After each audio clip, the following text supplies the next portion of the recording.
The House on the Bangsamoro, chaired by Congressman Rufus Rodriguez, started its voting to approve the draft Bangsamoro Basic Law. Based on what transpired today, the BBL is on course to be approved by majority of its members, a major breakthrough for the President's commitment to win the peace in the conflict areas of Mindanao. And joining us tonight on NewsLife are Congressman Anthony del Rosario of Davao del Norte. He submitted a list of amendments to address provisions with questions of constitutionality. And Semira Gutoc Tomawis, a former legislator of the ARMM and member of the Friends of Peace. Good evening, Congressman. Good evening, ma'am. Welcome to NewsLife. Good evening. Good evening. Assalamualaikum. Congressman, let's start with you. Now, how would you assess today's deliberations? The ad hoc committee is voting provision by provision. Now, what provisions have so far been talked about and amended and approved?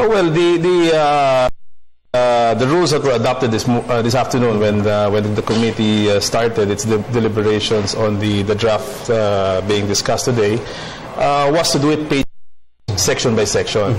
So there is a total of 109 pages in the draft bill, and we are currently on the 13th page, page 13. How many provisions is that? Number of provisions is close to about 220, between 220 to 230 sections. As far as articles, there are 18 articles in the law, and we're already in the 5th article. Okay. So we're now we actually stopped today's hearings in the exclusive powers. Now, what were the contentious provisions discussed today? Actually, there were several proposals from different congressmen. Most of them really were just to clarify certain provisions. I think a lot of the issues that were brought up earlier today were about the constitutionality of certain sections in the law. So I think that's pretty much and I think that's going to go on until the end of, until the approval of the bill. People will still be proposing amendments in order to make it, I guess, clearer as far as constitutionality. To that, Congressman, there were changes proposed by Congressman Celso Lobregat and other committee members. Now, it appears that not one provision has been modified yet. Yes, because the members of the majority feel that the current bill being discussed is already constitutional to begin with. Okay. The bill that we are discussing now in the ad hoc committee is actually a product of the chairman and the vice chairman's inputs, and that is the working bill that in today's meeting, and that is also the same one we will be using hopefully when Wednesday comes and we do the final voting. Now, are you confident that the trend in today's voting will continue? A major concern of many is that the BBL provides for the creation of a sub-state. Now, is there for this concern? The first line itself, the autonomy, the Bangsamoro Autonomous Region, the name itself commits to the Constitution, that autonomy. That's the Cory Aquino legacy that recognizes autonomy for the Cordillera and for the arm. And so the sub-state would be neutralized by that affirmation through the first line, which is, instead of BBL, this is the Bangsamoro Autonomous Regional Government. Yes. So this just affirms that title and the concept of autonomy. So for me, that would be positive in the sense that that would pass constitutional test, that would flow from all the lines and the provisions that are provided for. For me, also, the positive thing in the discussions was that there's already no longer the debate about the Bangsamoro history. There's discussions, but there's not the feeling that for me as a Bangsamoro Muslim, because I would recognize also the ancestral and IPs, their claims, for every line to also recognize them, is that there's already not much tension there, and as the all that agree to the peace agreement with the EMILF. So that for me is a very positive thing, and I hope towards the end the legislators would become, for us as Friends of Peace, peacemakers. This is a legacy of this Aquino administration. This 201 provisions, or 200 plus, would be debated on, if ever, in a very rational and reasonable way. So far in the provisions that have been discussed today, you said 13 pages, are there any cause for concerns, any changes that you think that there should be?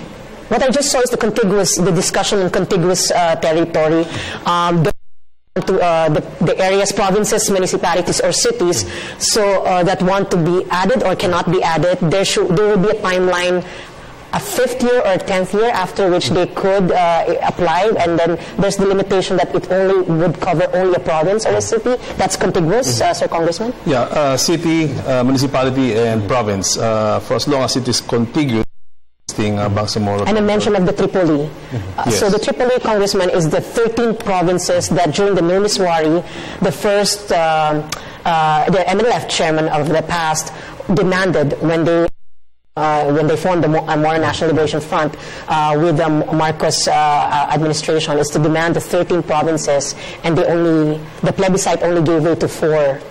And so what this BBL also recognizes, or this Bangsamoro new version of the Congress, is that there's a recognition of a core territory, so you won't diminish naman what's already there. Kawawa so it's naman. being seen right now as something positive. For me, it is. Yeah, I think it's overall, no, I think it's going to be positive for the autonomous region of Muslim Mindanao, especially since giving them more local autonomy. No? So I think that's what they're looking for, and we hope that once we are able to approve this, things will be better. Now, ma'am, winning the peace in Muslim Mindanao has taken so long. We know that for a fact, so many decades now. Now, how important is it to address the failure of government in the implementation of the final peace agreement? One, I see a provision on intergovernmental relations, a way by which coordination between national and local can be done. I've been in the legislature. I've seen how it is so slow to ask for the DSWD from DepEd. You had to have exams from the national downloaded to the local at a very slow pace. So, syempre, educational system is my interest. So, if you have a weak foundation in education, di lalo pang slow yung ating development. So, this BBL, in terms of trying to put in the mechanisms so that the development is fast-tracked with intergovernmental relations, you're going to have an advisor or a wali for Islamic affairs. You're going to have indigenous and women's participation. There's going to be central government shared and so it's more clear rather than the Organic Act. So I think that this would make an Organic Act where we are coming from, this are more fleshed out, more empowered. Now, ma'am, just for the education of the viewers who may not know, how different or how similar is the BBL from the current ARMM? I'll start it off. The Armed Organic Act, yes, of course, was a product of the MNLF GRP agreement.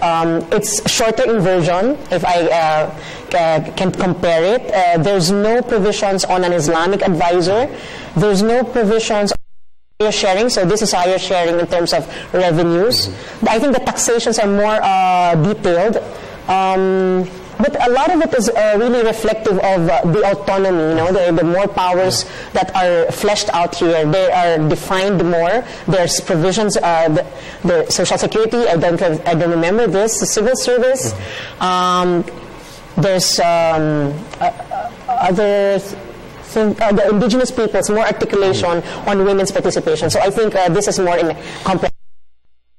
Last week, you presented a list of revisions or modifications endorsed by the National Citizens Council to address some of the provisions which may not comply with the Constitution specifically. Now, can you expound on this a little for us? Actually, slight correction. The amendments that I introduced were actually amendments of a group of 20 and congresswomen. So it's not actually the amendments or proposals introduced by the National Peace Council. This is a product of weeks of meetings with these 20 or so congressmen and congresswomen, and this is the proposals or the amendments that came out of that meeting. Now, with regards to the National Citizens Peace Council, it actually turned out to be a coincidence that most of the things that they said were also issues that we took up during our meetings with these congressmen. So it actually came together as far as our thoughts and that of the council. Now, were there any conflicts, or were some of these provisions adopted? Well, actually, most of the basic, from what I recall, listening to former Chief Justice Davide, one of the biggest problems was the clarification about the constitutional bodies, the COA, COMELEC, and so on and so forth, and we were able to do that. The one thing that we did not come to an agreement was his idea of removing the opt-in provision. We retained it, but we, at the same time, aside from retaining it, we also introduced some amendments to make it somewhat clearer as far as the implementation of that particular provision. Now this question is open to both of you. Now, how important is this piece in the proposed Bangsamoro for the rest of Mindanao, and what dividends now will this bring for the development of the area? Well, if one bomb blast strikes in Davao, Cagayan de Oro, in Bangsamoro homeland, investment and all the business opportunities that should be coming in, employment opportunities for younger people. We have had thousands of graduates, and yet there's not many jobs in Metro Manila. So a peace dividend would really open up the confidence by outsiders to come in. Tourism would be fostered. So when have come to Mindanao, and that's a realization in Muslim Mindanao particularly. So we'd like that. I'd like for more of you to come, actually. For it to be actually a tourist destination. Yeah, of course. It's so much lovely cultures. You had centuries of traditions there alive. Now, some sectors would say a parliamentary system would be a better system of government. Now, would take on this one?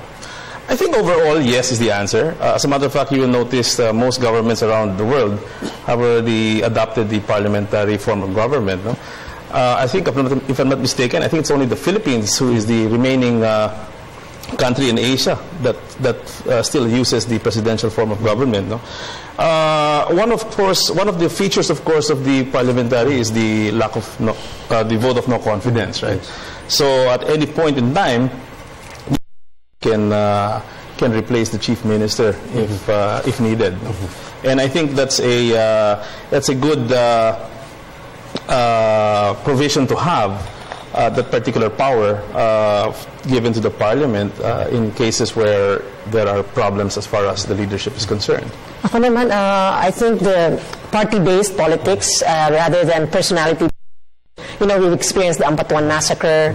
We've had election voting, dead people. I mean, that's the dramatic characterization of ARMM, where the bees and the trees vote.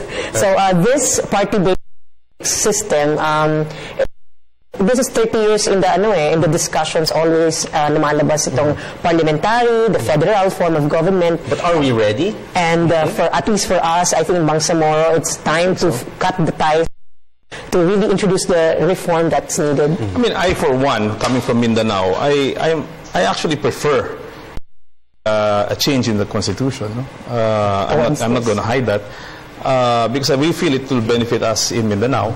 But of course, it's very difficult to change the constitution. In this particular case, the ARM, of course, there is a provision in the constitution, no? That allows for an autonomous region in the ARM and also in the Cordilleras. So because of that, we are now introducing this law in order to hopefully espouse parliamentary form of government, and maybe if it becomes successful, maybe the rest of the country will follow. Now, if everything pushes through smoothly, now how do you see the transition from the ARMM to the new Bangsamoro entity? In the law, we have the BTA, the Bangsamoro Transition Authority, and just for the information of everybody, one of the proposals was to include or to increase the number of seats so that we can include members from the MNLF. No, so hopefully that particular transition authority will be the one to ensure that the transition from ARM to Bangsamoro Autonomous Region will be done properly. The MNLF has been showing support for the BBL. With this, are you looking at not just the MNLF, but also including the MNLF? Well, you know, the BBL itself is not really for one particular group, no? This is for the entire Bangsamoro territory and all of the people in the territory, which of course include the MILF, the MNLF, the non-Moro IPs, the Christian settlers, so everybody there. It does not really cater to just one particular group. However, the agreement was signed with the government and the MILF. So how do we now expand this to? Well, the first thing, remember, after the period of the BTA, in 2016, there's going to be an election where the constituents of the Bangsamoro Autonomous Region will select their representatives to the parliament. No? So these members of parliament will now choose their leader, chief minister. The MLF can vie. So it doesn't really not necessarily mean that the chief minister will be a member of the MILF, because it also depends on who the people vote for. Now, I hope that once this law is approved and the election comes around in 2016, I hope the people will, based on the capacity and ability of their leaders to guide the Bangsamoro Autonomous Region in the end objective of having a better territory as compared to what we have right now. Now, Congressman, a final word from you. Now, do you think the BBL will pass, and will we finally see peace happen in Mindanao? Are you very optimistic? Number one, we are confident it's going to get passed in the House of Representatives. As a matter of fact, our target for the final approval in the ad hoc committee is Wednesday. Now, of course, it also happens that in the House of Representatives we have delays. Yes. Now, so far we've already had our first 5 hours of deliberations with regards to this particular draft, and as I said, out of the 109 pages, we're still on the 13th page. How long do you think that would take? As you said, you've only... Again, it will depend on how many more amendments will be proposed, no? Because we're going through this section by section. So every time we get to a section, we cannot stop other members to introduce amendments if they want to. So, of course, when that happens, there's going to be a votation as to whether or not to adopt the proposed amendment. And that's what takes long. So, it really depends. If there's more amendments, then obviously it will take longer. But are we on track on the timeline that have been set? As I said earlier, we're hoping to... Our timetable really is to get this approved by Wednesday. That's 2 days from now. That's on the 20th of May, no? So, the adjournment of the House is on June 11. So I think there's a lot of time. We still have about 11 days before we go on Sine Dia. Ma'am, how optimistic are you that this will be passed? Well, yung budgetary, kasi yung I want to close on that because fiscal autonomy is very, very important. Even if you have all these political powers and all these other reserved and all the mention of powers, but without financial power, your own way of defining your destiny in terms of economic empowerment of your own people, then it doesn't matter at all. So for me, fiscal autonomy is vital, and when I was in ARM, I saw how we had to wait so long to defend our budget. Of course, with due respect to the congressperson, we had to defend our 2 billion or 5 billion budget, and yet the personnel services, ang karamihan ng pera na yun ginagastos. So how can we redefine that so that our own destiny, financial destiny, is based on our own capacity, and harness it, is to have that block grant. And it's there. Just to follow up, ma'am, you're very optimistic that it will be passed. Now, the thing is for it to be implemented. How optimistic are you on the smooth transition, the implementation of the BBL, if and when it passed? Well, as far as we're concerned, we believe that this is what the people of the ARM want. So I do not see why it should be difficult to implement it if that's really what they want. No? And so far, based on the, if I compare the draft bill that we are working on now in the ad hoc committee as compared to the original bill that was transmitted to us months ago, I would say it's about 95%. So there's not much changes as far as the substance content is concerned. most of the amendments that were introduced were really just to clarify the constitutionality of certain provisions. But it's still substantially the same. Okay. On that note, thank you very much for joining us here tonight on NewsLife. That was Congressman Anthony Rosario of Davao del Norte and Ms. Tomawis from Friends of Peace. Thank you. Thank you.